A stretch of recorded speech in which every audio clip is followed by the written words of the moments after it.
Hi viewers, welcome to our channel. ప్రస్తుతం మనతో పాటు సీనియర్ జర్నలిస్ట్ దాము బాలా సార్ వారితో మాట్లాడారు. నమస్కారం సార్. సార్, సినీ రచయిత కోన వెంకట్ ఒక దళితుని పైన దాడి చేశారు, అతని పైన కేసు కూడా నమోదు చేశారని చెప్పేసి వార్తలు రావడం చూస్తున్నాం సార్. అసలు ఏం జరిగింది, ఎందుకు దాడి చేశారు కోన వెంకట్? ఇది బాపట్ల నియోజకవర్గంలో జరిగింది. కర్లపాలెం పోలీస్ స్టేషన్ సంఘటన. సో కర్లపాలెం దగ్గర గణపవరం అనే ఒక ఊరుకు చెందిన దళితుడు కత్తి రాజేశ్వరరావు అలియాస్ రాజేష్ అంటారు అతని మీద కోన వెంకట దాడి చేశాడనేది వార్త గుప్పమంది. దీంట్లో డీటెయిల్స్కి వెళ్తే కోన వెంకట వాళ్ళ దగ్గర బంధువు కోన రఘుపతి బాపట్లలో ఎమ్మెల్యే అభ్యర్థిగా పోటీ చేస్తున్నాడు. అతని కోసం ఇతను వెళ్ళి అక్కడ క్యాంపెయిన్లు అవన్నీ చేస్తున్నాడు. ముందు నుంచి కూడా కోన వెంకట్ వైసీపీని సపోర్ట్ చేస్తున్నాడు. సో ఆ కాంటెక్స్లో తన బంధువు కాబట్టి రఘుపతిని గెలిపించడానికి ఆయన ట్రై చేస్తున్నాడు. అయితే ఈ క్రమంలో ఏం జరిగింది అనేది ఇప్పటివరకు మనకున్న సమాచారం అంటే కోన వెంకట్ మాట్లాడలేదు కాబట్టి ఆయన వెర్షన్ ఏందనేది మనకు తెలీదు. కోన రఘుపతి కానీ కోన వెంకట్ కానీ దీని మీద ఇంకా స్పందించలేదు.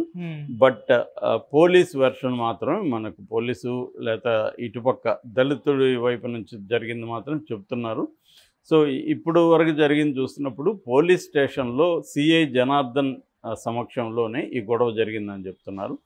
సో మామూలుగా ఏంటంటే ఈ కత్తి రాజేష్ అనే అబ్బాయి మొన్నటి వరకు వైసీపీలో ఉన్నాడు. వీళ్ళ దగ్గర 8 లక్షల డబ్బులు కూడా తీసుకున్నాడు కోన వెంకట్ వాళ్ళ దగ్గర.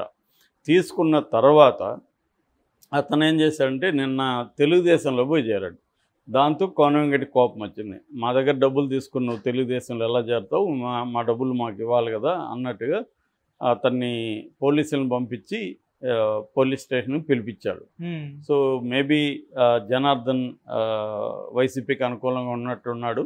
సో అతను పోయి వాళ్ళ పోలీసులను పంపించి ఈ కత్తి రాజేష్ని పోలీస్ స్టేషన్కి పట్టుకొచ్చారు.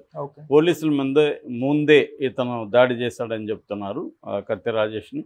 ఈ సంఘటన బయటకు పొక్కడంతో ఇటు దళిత సంఘాలు కావచ్చు, ఇటు తెలుగుదేశం శ్రేణులంతా కూడా పోలీస్ స్టేషన్ ముందు వచ్చి ధర్నాలు ఇవన్నీ చేయడం అనేది జరిగింది. దాంతో ఒకసారిగా వైరల్ అయింది వార్త. దాని తర్వాత ఈసీ కూడా దీన్ని సీరియస్గా పరిగణలోకి తీసుకొని ఎస్పీ వకుల్ జిందాల్కి ఈసీ చెప్పినట్టుగా తెలుస్తుంది.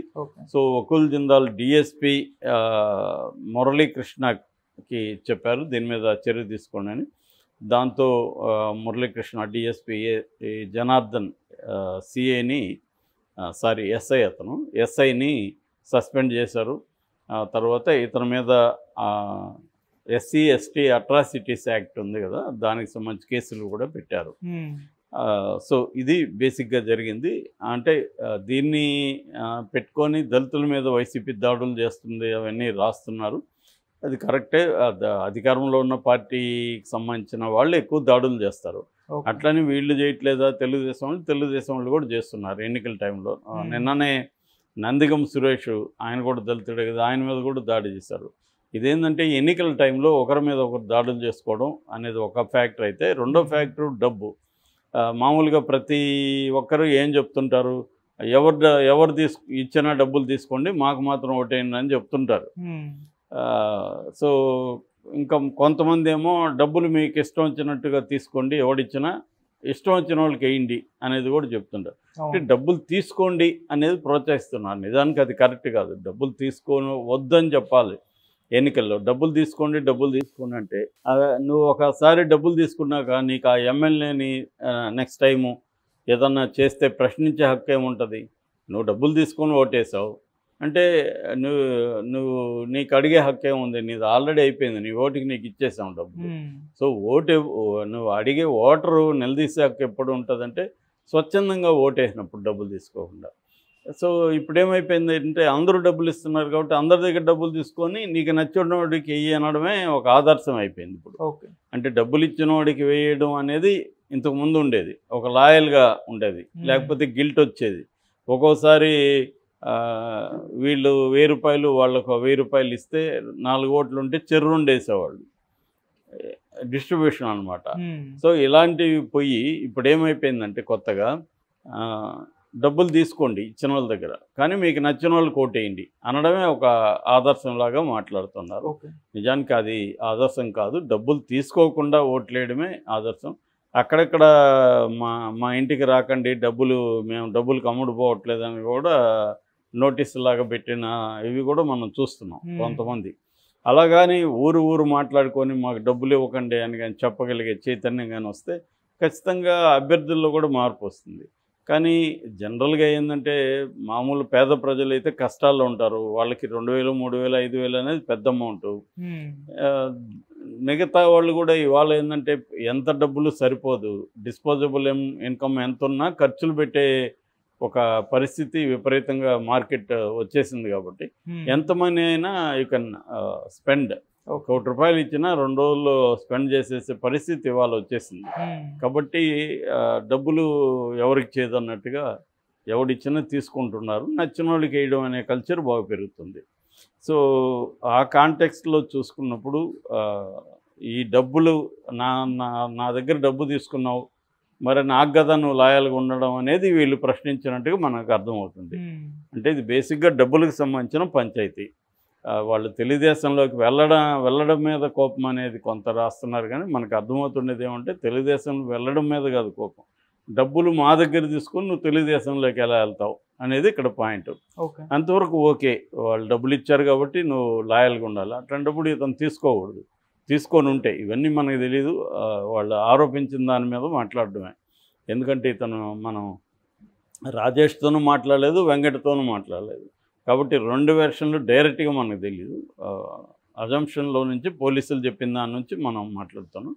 జనరల్గా పాజిబిలిటీ అయితే ఉంది. ఇవాళ అందరూ కూడా డబ్బులు తీసుకున్నవాడు ఎవడు ఉంటాడు, మ్యాక్సిమం 90% డబ్బులు తీసుకుంటారు. సో డబ్బులు తీసుకున్నప్పుడు ఆ డబ్బులకి పని చేయాలి కదా అనేది వీళ్ళు అడుగుతారు. సో కాబట్టి నువ్వు డబ్బులే తీసుకుపోతే ఈ సమస్య రాదు కదా. సో కాబట్టి రాజేష్ కూడా డబ్బులు తీసుకొని ఉండొచ్చు. సో అతను వీళ్ళకి డబ్బులు రిటర్న్ వేయకుండా తెలుగుదేశంకి వెళ్ళడం వల్ల నా డబ్బులు తీసుకొని నువ్వు నాకు ఓట్లు వేయించాలి కానీ తెలుగుదేశానికి ఎందుకు వెళ్తావు అన్న దాన్ని వీళ్ళు అడుగుండొచ్చు. అతను పట్టించుకోకపోతే పోలీస్ స్టేషన్ పిలిపించండి, కేసు పెట్టచ్చు. అంతవరకు ఓకే, నేను డబ్బులు ఇచ్చానని నీ దగ్గర ప్రూఫ్ ఉంటే కేసు పెట్టచ్చు అతని మీద. కానీ కొట్టడం అనేది కరెక్ట్ కాదు. సో అతను దళితుడనే కాదు, ఎవరైనా కూడా కొట్టడం అయితే కరెక్ట్ కాదు. అది కూడా పోలీస్ స్టేషన్లో కొట్టడం అంటే పోలీసుల తప్పు ఉంది. అందుకనే ఎస్ఐని కూడా సస్పెండ్ చేశారు. ఎందుకంటే తను పిలిపించి కొట్టించినట్టే కదా లెక్క. కాబట్టి ఒక పార్టీ వైపున పోలీసులు పనిచేయడం అనేది కరెక్ట్ కాదు. కానీ జనరల్గా అధికారంలో ఉన్న పార్టీల తరఫునే పోలీసులు పనిచేస్తుంటారు ఎక్కడైనా. జనరల్గా అది సిచ్యువేషన్ అక్కడక్కడ ఏమన్నా ఇది ఉండొచ్చు. కానీ ఏ పార్టీ ఉన్నా రేపు తెలుగుదేశం వస్తే ఇదే పోలీసుల మీద వైసీపీ వాళ్ళు ఇదే స్థాయిలో ఆరోపణలు చేస్తుంటారు. మళ్ళీ మనం చెప్పుకుంటుంటాం వైసీపీల మీద దాడులు అని చెప్పి. ఎందుకంటే ఇదే జరుగుతుంది మళ్ళీ వాళ్ళకు కూడా. కాకపోతే వీళ్ళని ఇబ్బంది పెట్టిన పోలీస్ ఆఫీసర్ని ఎక్కడో ట్రాన్స్ఫర్ చేసేస్తారు, తమకు నచ్చిన వాళ్ళని తెచ్చిపెట్టుకుంటారు. మళ్ళీ ఆల్రెడీ చెప్తున్నారు కదా, ఇప్పుడు లోకేష్ చెప్తున్నాడు, తర్వాత పవన్ కళ్యాణ్ చెప్తున్నాడు, 4 రోజుల నుంచి చంద్రబాబు అదే చెప్తున్నారు, రౌడీలు తాడదీస్తాను, డబ్బులు కక్కిస్తాను, ఇవన్నీ చెప్తున్నాడు కదా. ఈ రౌడీలు తాట ఎలా తీస్తారు వీళ్ళు? పోలీసుని మ్యానిపులేట్ చేసే కదా తీస్తారు, అదర్వైజ్ లీగల్గా కదా ఉండాలి. మోకాళ్ళ మీద నడిపిస్తానంటాడు పవన్ కళ్యాణ్. ఇతను కూడా మోకాళ్ళ మీద నడిపించడానికి డెమోక్రసీనా? మీ ఊరు నువ్వేమన్నా రౌడీగా? సో కాబట్టి ఇదేంటంటే రౌడీల్లాగా మాట్లాడుతున్నారు పొలిటికల్ లీడర్స్. అంటే లీగల్ వ్యవస్థ మీద కానీ క్రిమినల్ జస్టిస్ సిస్టమ్ మీద కానీ ఎవరికి ఏమీ నమ్మకం లేదు ఇక్కడ. ఎవడు కూడా నా పవర్ని నేను వినియోగిస్తానని ముందు నుంచే బెదిరిస్తున్నారు. సో ఇంకా మనం బెదిరించేటప్పుడు అవతలని విమర్శించాక మనకేముంటుంది? కాబట్టి ఏంటంటే అందరూ ఒకటే, ఇక్కడ ఎవడు అధికారంలో ఉంటే ప్రత్యర్థుల్ని వేధిస్తాం అనేది. ఈ వేధింపుకి పోలీసులు ఇదవుతారు. పోలీసులు ఎందుకు చేస్తారంటే వాళ్ళు కూడా కరప్ట్ అయి ఉంటారు. పొలిటీషియన్స్ చెప్పింది చేస్తే ఇతర కరప్షన్లో పొలిటీషియన్లు మనల్ని పట్టించుకోరు. సో మనం ఫ్రీగా ఉండొచ్చు. కాబట్టి రాజకీయ నాయకులు చెప్పింది చేసేస్తే అధికారంలో ఉన్నవాడిది మిగతా పనులు మనం చేసుకున్నా కూడా వాళ్ళ సహాయం ఉంటుంది అనేది వీళ్ళకు ఉన్నది. మనం చాలాసార్లు చూసాం. నయీం మీద నేను సినిమా తీసినప్పుడు అంతా కూడా పోలీసులు ఎల్ట్రా కరప్ట్ అనేది నేను చాలా ప్రత్యక్షంగా చూశాను. వాళ్ళే నాకు చాలామంది చెప్పారు కూడా, ఎవడో డబ్బులు తిన్నాడని ఇంకొక పోలీస్ ఆఫీసర్ చెప్తాడు అనమాట. కాబట్టి ఇక్కడ ఏంటంటే ఈ కరప్షన్కి పాలిటిక్స్కి విపరీతమైన లింక్ ఉంది. సో ఆ యాంగిల్ ఇక్కడ కూడా ఖచ్చితంగా కోన వెంకట్ చేసిన దాన్ని ఖండించాలి. ఎందుకంటే కోన వెంకట్ ఒక రైటరు, ఆయనకి చాలా నాలెడ్జ్ ఉంది, మాట్లాడుతుంటాడు మీడియాతో. తను ఇలా ఒక దళితుడిని తీసుకెళ్ళి నీకు డబ్బులు ఇవ్వాల్సి ఉండొచ్చు కానీ నువ్వు కేసు పెట్టాలి, లీగల్గా చూసుకోవాలి తప్ప